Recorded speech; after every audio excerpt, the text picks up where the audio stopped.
This program was first broadcast on Canterbury's access media station, Plains FM, and was made with the assistance of New Zealand On Air.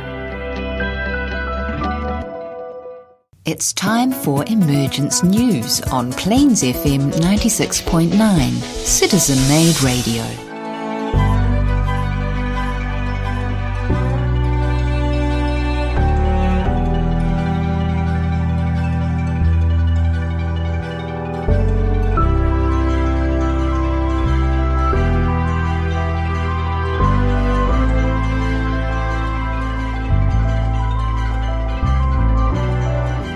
Kia ora and welcome to Emergence News.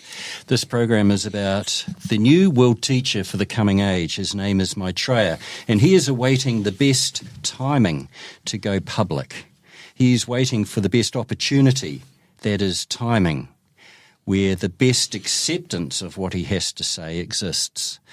However, there is still an enormous body of people in the world who do not want anything to do with Maitreya and his ideas. Examples: oligarchy, most politicians, most of the wealthy class. Plus, all of the religious groups have their own fundamentalists who together, combined, make up a huge block of people, many of which will not see him as the Christ or Krishna or the Messiah, not at first, not initially. For a long time, at least 40 years, maybe 45 years, it has been viewed that the best timing will be when the media are primed and ready. And we came very close. I'll bring you both in here, Peter and John.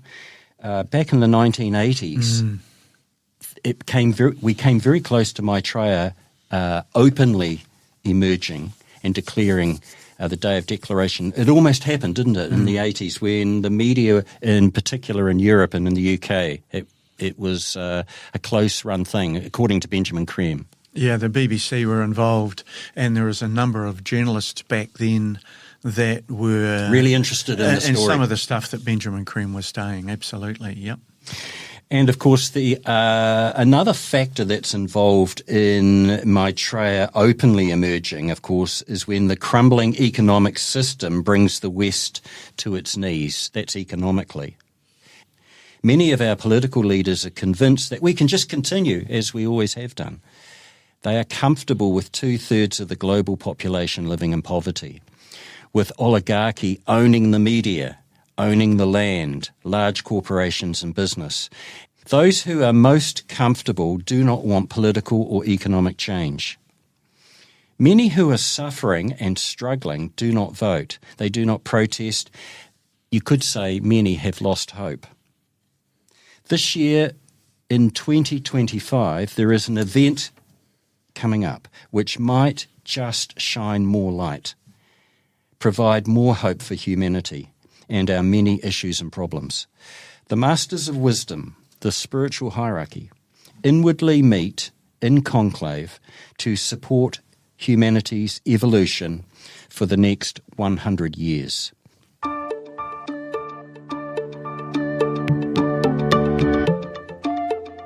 This is Emergence News. Welcome to the program. In the studio joining me are John and Peter. They'll be with us in just a moment. As I was saying, the spiritual significance of 2025 will be profound. The hierarchy conclave is designed to energetically condition the mental plane with the intuitive insights and patterns of thought needed to assist us navigate this most difficult time on Earth.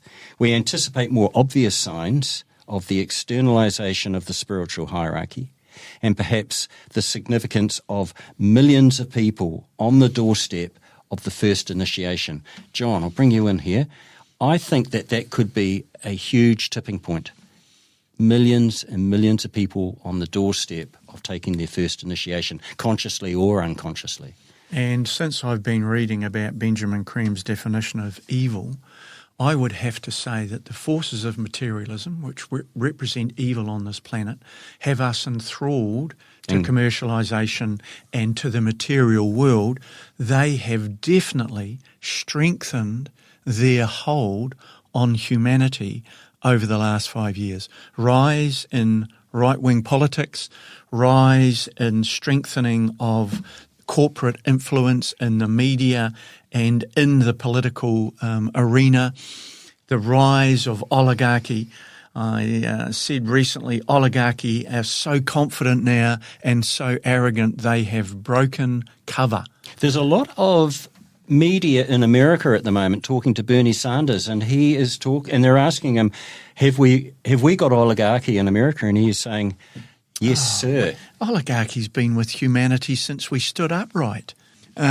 So, we've had oligarchy, and it used to be the feudal lord living on the hill in the castle, and he'd come down and claim a maiden every spring and every fall and every winter with his own private army. Well, that exists today.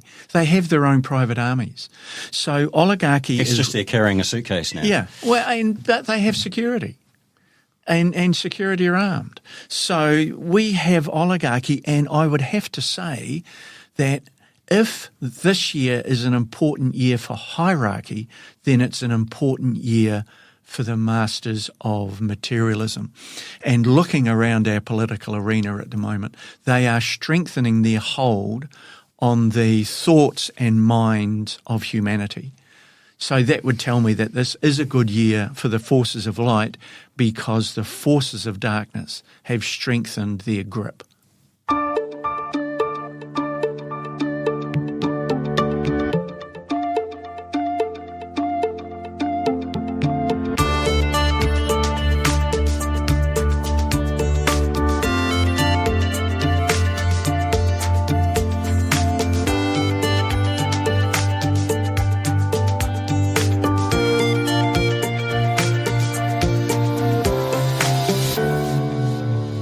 You posed the question, why is the emergent taking so long?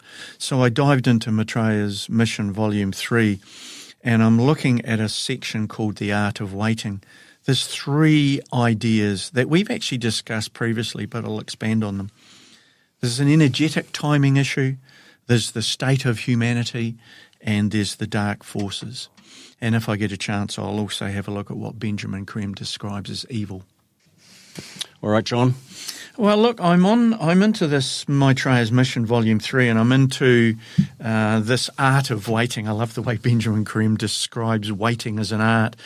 And there's a subsection on windows of opportunity. And Benjamin Creme has asked, what factors create windows of opportunity?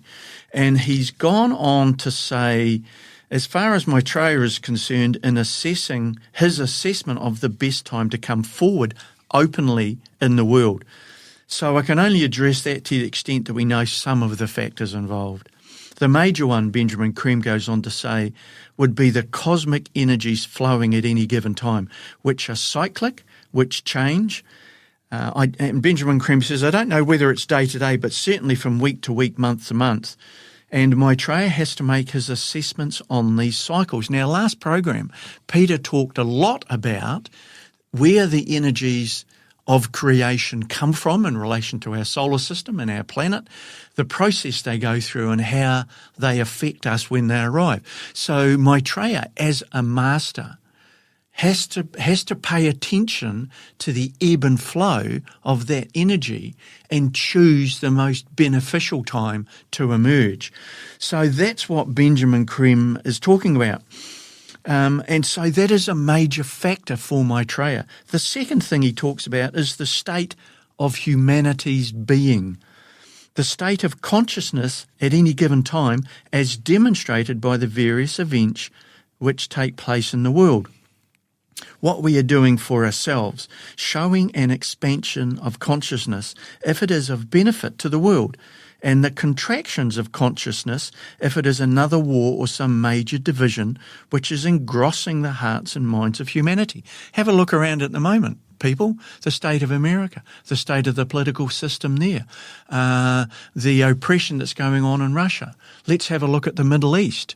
Let's have a look at Ukraine and Europe. There is war and destruction and chaos everywhere. Are we ready, honestly, for a master to step forward? So we have to be careful about that. We have to start behaving ourselves. And Creme has said previously we have to make some endeavour to give up war, this addiction that we have to violence. Well, there's no sign of that yet. No, and we're violent on a personal, regional, national and global level.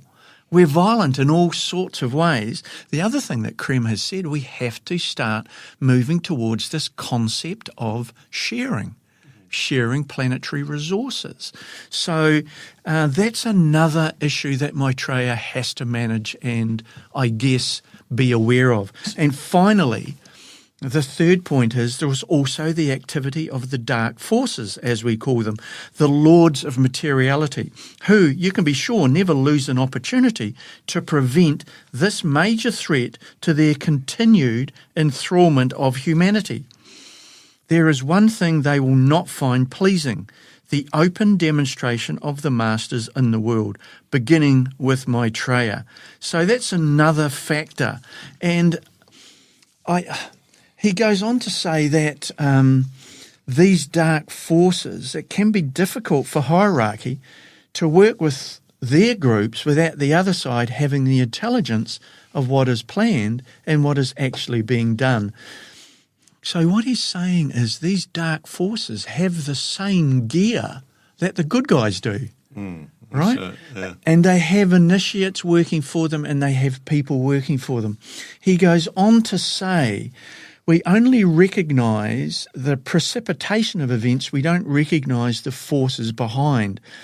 So he says that in the view of the masters and also in view of the dark forces, what shall I call them, the anti-masters, they are both vying for control of the levers of energy that affect this planet.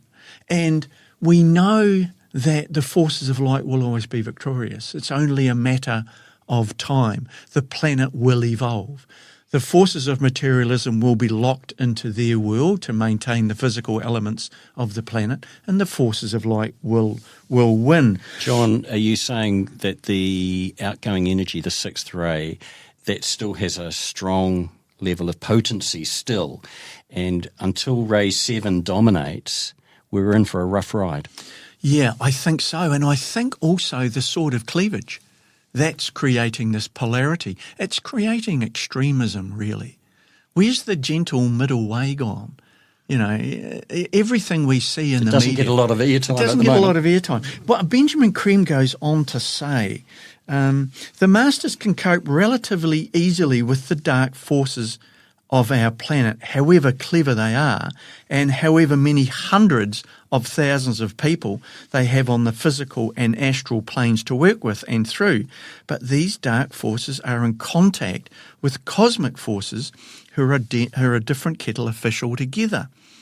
So when I say the cosmic forces have to be positive, I mean not only the cosmic forces as they are playing through cosmos from the various constellations, which Peter went through last program, but which are not at the same time being influenced by certain cosmic groups of evil. The dark forces on this planet receive their energy from the cosmic astral plane, and there are those within our system who are adept in handling these powerful energies.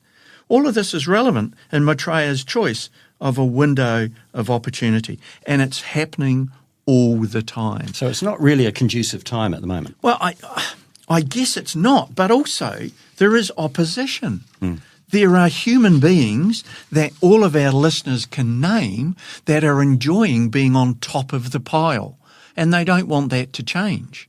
No, it's the materialism aspect of humanity as a whole, isn't it? I mean, it's right through. And we've been enthralled, Peter. We have been captured by this desire for material wealth, and it's made us weak, and it's made us puppets of oligarchy. I just wanted to cover off, Benjamin Krem has some really interesting ideas around evil. And he's asked a question in popular culture, and certainly to a degree in religions, the Antichrist, Satan, Lucifer are personified. It makes for a great drama, of course, but what is the esoteric view of Satan and Lucifer? Benjamin Krem says Satan is what we call the Antichrist. These have a role in upholding the matter of the planet. He talks about the forces of materiality having a role in upholding the physical aspect of the planet. Lucifer is seen by Christian groups as the devil. It is nothing of the kind. Lucifer is really the name of the great angel who ensouls the human kingdom. Every human soul is an individualized part of one great oversoul. The name of that great oversoul, which is divine, is Lucifer. Yeah, the light bringer. Really interesting. And also, if you look at the glossary of esoteric terms here, John, evil is actually described as anything which impedes evolutionary development. Yes, and Cream also describes evil as anything that moves away from unity. So selfishness, so greed, so I'm all right, Jack. That me strength of personality over the we side of personality. He describes that as evil. Separation is evil. And he says that the greatest victory of evil is the belief in the Christian churches that we're all separate. Or in actual fact, we're all one. We're all part of one great oversoul. He's finally asked, and I'll finish with this, so who is the devil?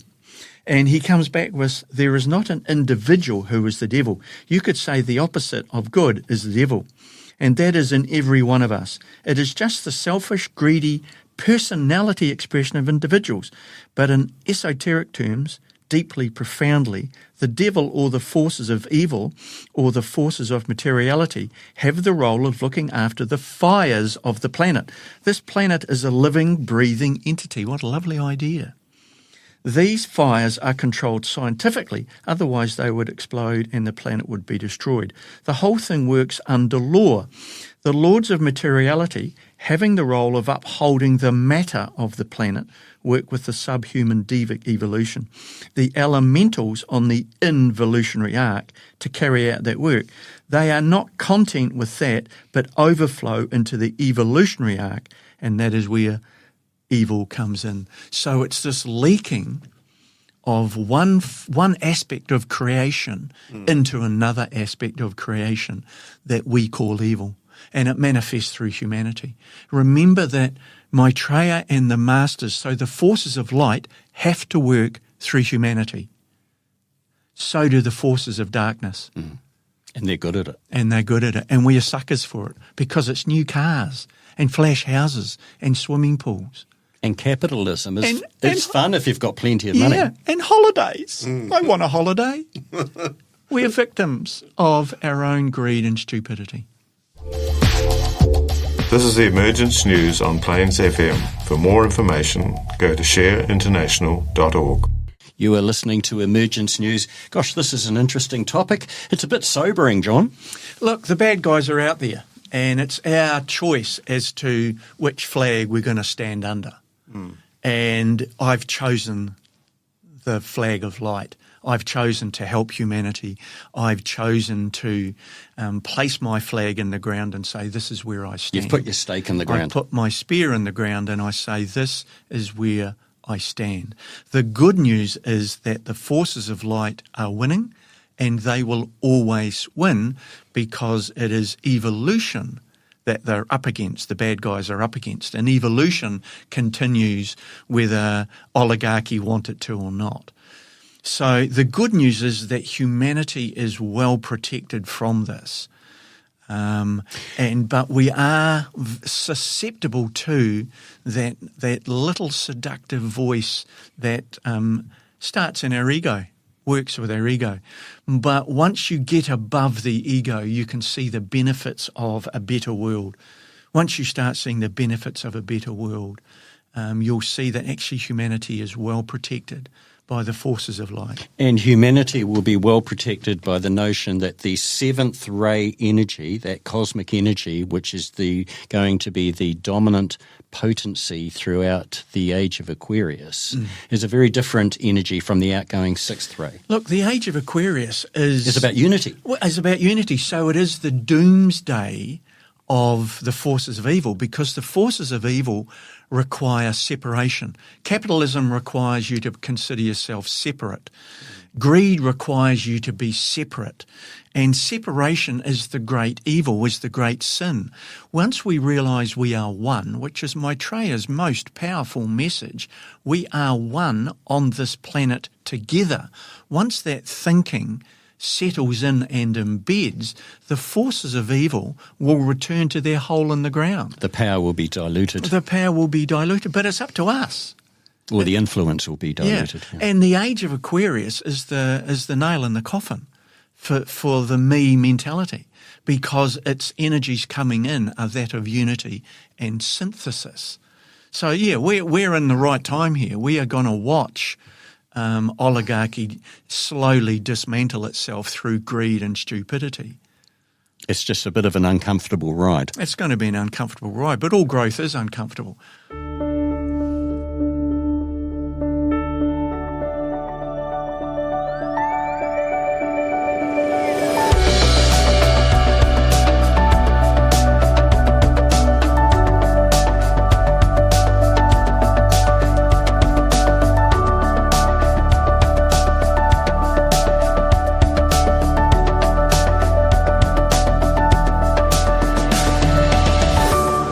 This is Emergence News, and now, Peter, what have you got for us there? Yes, I've got a small piece here with regard to the Lord of Love. He said it would come again when a measure of peace is restored, but he is already here in a more subtle way and is meeting people all around the world every day, but not yet in public declared form. We can feel his presence of love by using the hand, which we've often talked about, which is a photograph of Maitreya's hand, or just talking with him. Some of us can feel his energy in the etheric heart center on the right side of our chest, and using the Om and the focus of the Ajna center, he is very approachable. He said he is with us and in us. He is often seen with the Master Jesus, and express a great feeling of love, which is unmistakable. They can appear in all sorts of guises, and sometimes quite bizarre, and may mention something you have been thinking about, or can disappear as quickly as they appear.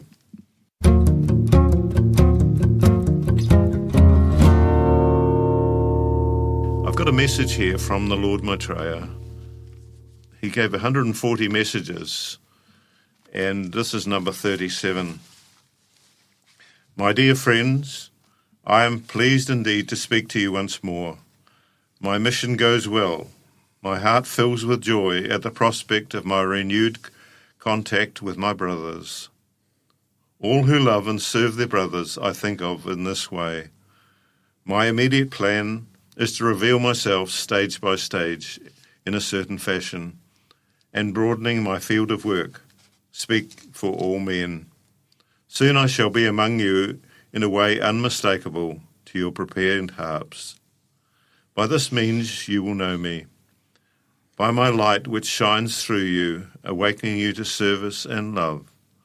By this means will you know me, by my call for justice and reason. By this means shall you know me, by my work among your brothers, those who need my help. My appeal shall be, sound forth, save the world, help those who suffer and die in need. My call shall resound, correct the mistakes of the past and renew the spirit of man. Make way for love in your hearts and see God. Thus shall I speak, my friends, and thus will you know me. My task begins, a task which for long I have planned in wisdom and joy. A task for me is the fulfillment of my mission and the fulfillment of the will of God. May the divine light and love and power of the one most holy God be now manifest within your hearts and minds. May this manifestation to be ever mindful of your true splendour as sparks of God.